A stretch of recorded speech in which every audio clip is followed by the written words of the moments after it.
Hey, what's up, everybody? It's your boy TT back from that video. You guys already know what we are doing. We are talking about 10 NBA free agents who need a change of scenery. I'm looking at Mitchell Robinson smiling back. We're going to go ahead and see what's popping with this.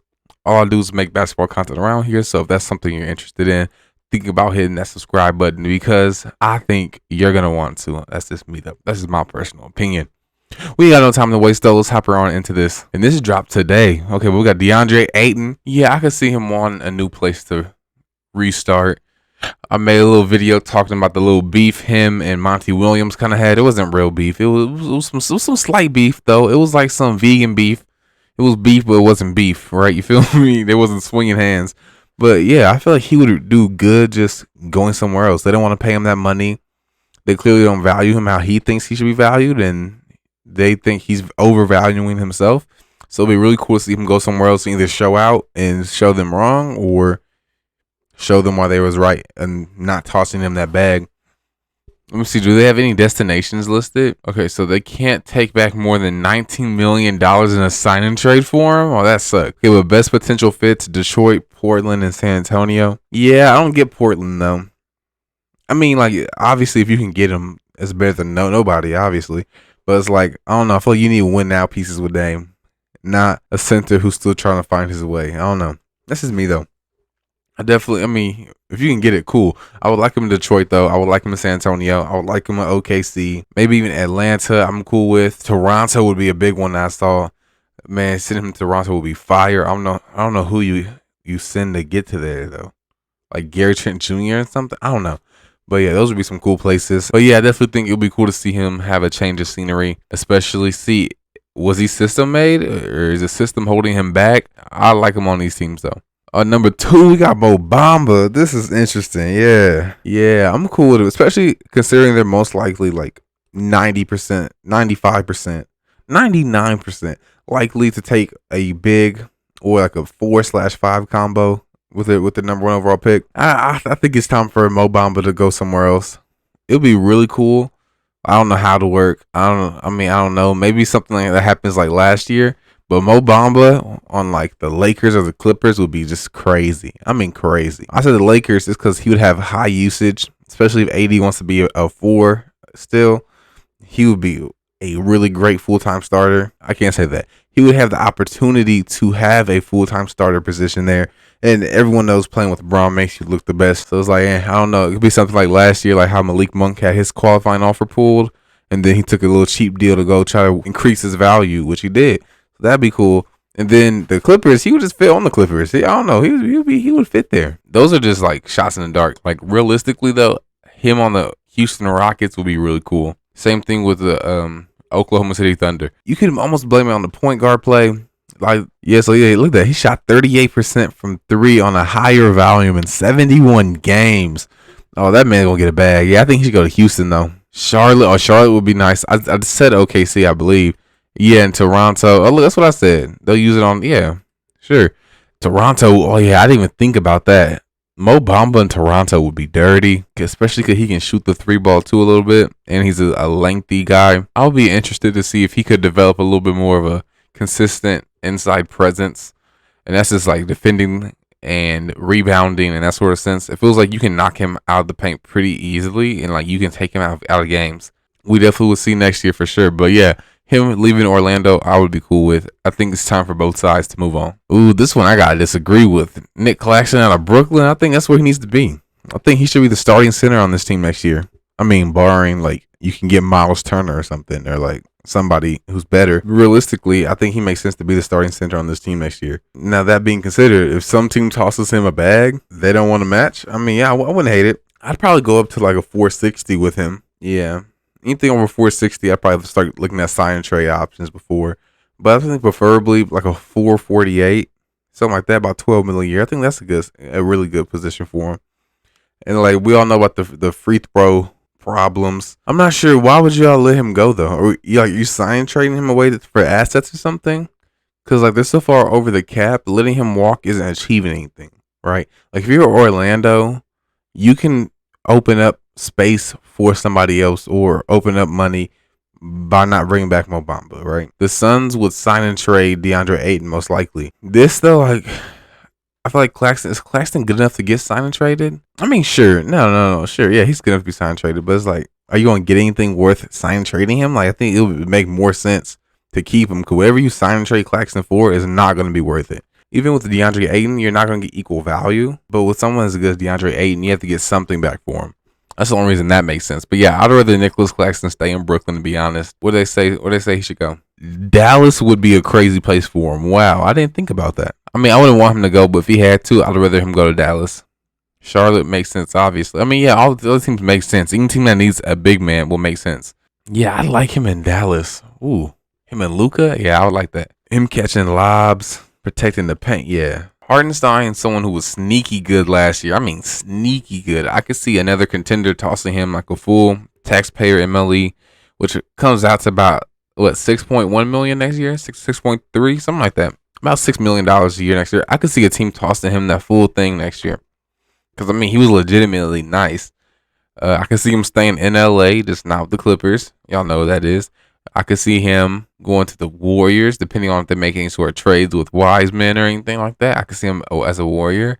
I could see him. Toronto would. I don't really like him in Toronto. I mean, he would be nice there, but he doesn't really fit what they like to do. I think he'd be cool for Brooklyn. He'd be cool in Miami. That's who I'm trying to think of. Yeah, Miami would be a really nice fit for Isaiah Hartenstein. But yeah, I think it's gonna come up to they don't have the means to pay him, but I mean they do. They'll have the same spending power as every other team.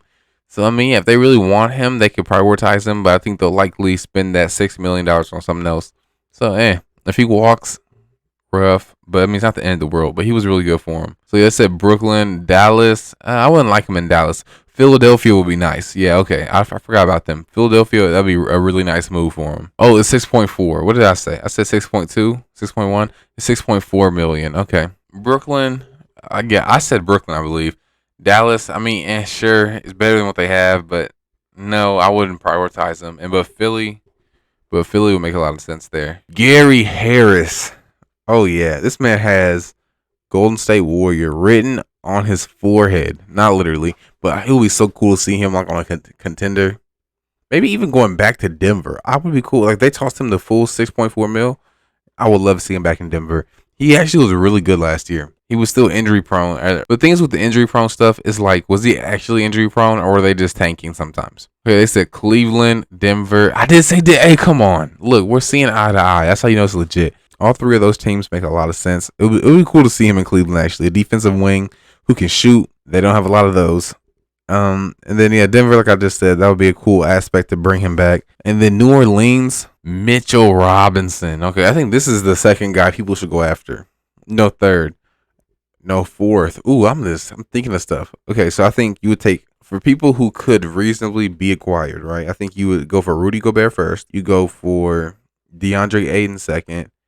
And then I thought somebody else, and I just forgot him. Miles Turner. You go Miles Turner third. And then if you strike out on those guys, and Mitchell Robinson, your guy. I want to see him in Detroit. I think that would make so much sense. Him and Cade. Yeah, I think he's cool just to stay there, though. I think Mitchell Robinson's cool to just stay in New York. A change of scenery, but it doesn't really make a lot of sense. He's a starting center.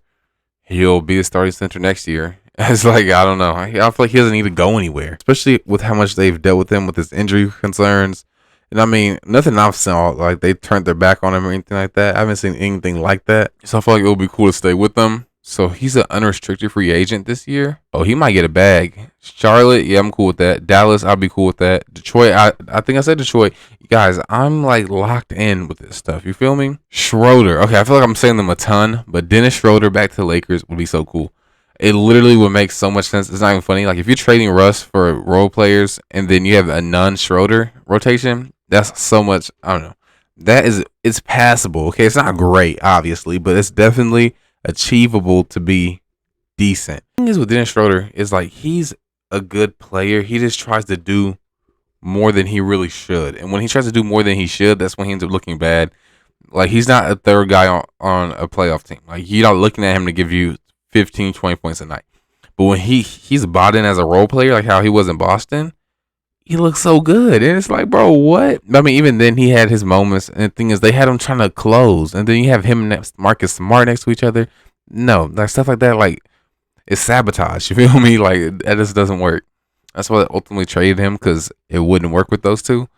but I like him. I like how he plays. And the thing is, he always tries. I think that's what's really important. Like I said the Lakers. Who else? I feel like he would be good in Philadelphia.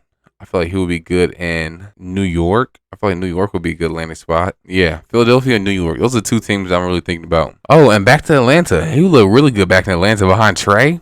Ooh, they finally have a decent point guard off the bench. Man, don't get me started. Okay, so they said Clippers, Bucks, and Suns. Suns doesn't. I mean, sure, doesn't make a ton of sense. Milwaukee. No, hold on. Yeah, Milwaukee makes a lot of sense. Clippers, sure. I mean, yeah, it makes sense that I think about it. But the Suns don't make sense. He doesn't play their style of basketball. That wouldn't. Yeah, I don't think so. JTA, Juan Toscano Anderson. The thing is, the Warriors are so deep. I think people forget. People like JTA, they're genuinely good players. They're like, I know he's looked rough at times. He's looked pretty rough at times. But even then, I feel like when you're bought into the winning system, you gotta sacrifice. But I feel like that shows maturity, that he's cool with sacrificing for this championship run as they're in the finals right now. But I would like this though. He's gonna need an expanded role, right? Like I feel like he's earned that. Who they got? Milwaukee, Philadelphia, Utah.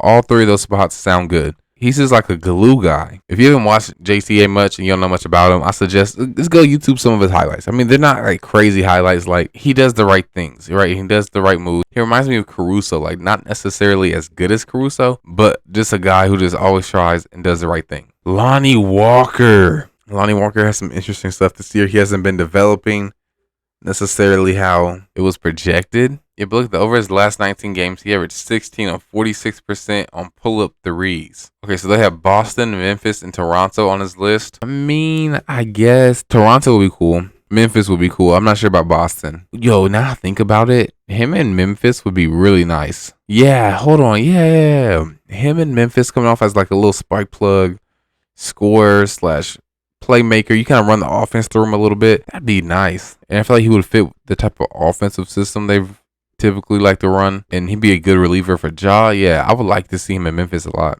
This is another underrated guy who's kind of had ups and downs. Cool though, they did him dirty with this picture. Oh man, I would call somebody. I'm calling my lawyer. We're having a meeting about this. No, they did him dirty. Okay, so we got Mr. Watanabe. Yeah, I feel like there's gonna be a lot of people after him this offseason because it's not a lot of people with his body and his frame that can do what he can do. I mean, like I said, just like the other people we've been talking about, he's not a great player by any means. He's just a interesting player who has talents, just like they say right here.